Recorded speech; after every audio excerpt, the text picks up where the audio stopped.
Good evening, it's Jeff and Wilma at Budrum, and this evening we're going to make a video how to make a Poolish. I've got the water from our rainwater tank, and the flour I'm using is labelled Perfection Baker's Flour, and this is what they use commercially.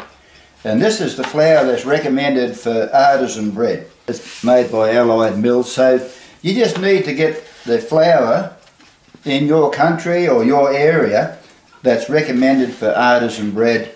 There used to be an ad on TV for oil, and there was a catchphrase, oils ain't oils.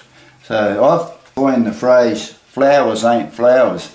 So to make good artisan bread for baguettes and batards and that sort of thing, you want to get the best, absolute best flour you can get your hands on.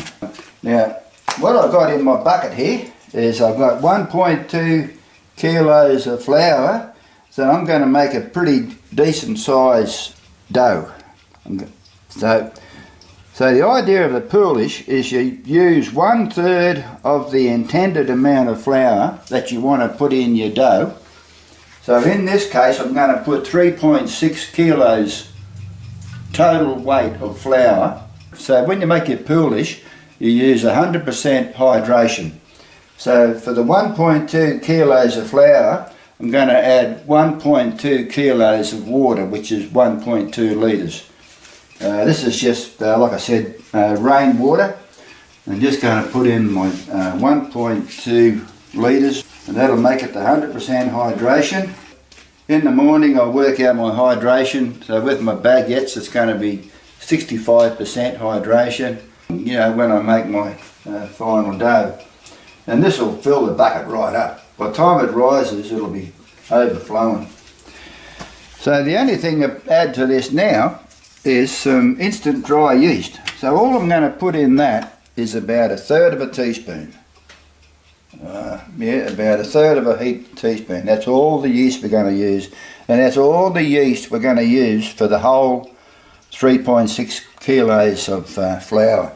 So if you was making normal bread, normally you'd put in 1 teaspoon for every 500 grams of flour. So in this case you'd be normally putting in 7 teaspoons of... So I'm just going to mix all that through. And what I'm going to do now is just put overnight, just going to put a tea towel over it and just leave it in a warmish spot, not a hot spot. And in the morning it'll be well and truly double in size and all bubbly, and then I can, once you get it like that, then you can put the rest of your ingredients in and make your dough. So that's kind of it. So that's all you need for your Poolish. The next morning when you have a smell of it, you can smell the beautiful aroma coming out of it. You get the beautiful flavour comes in your bread.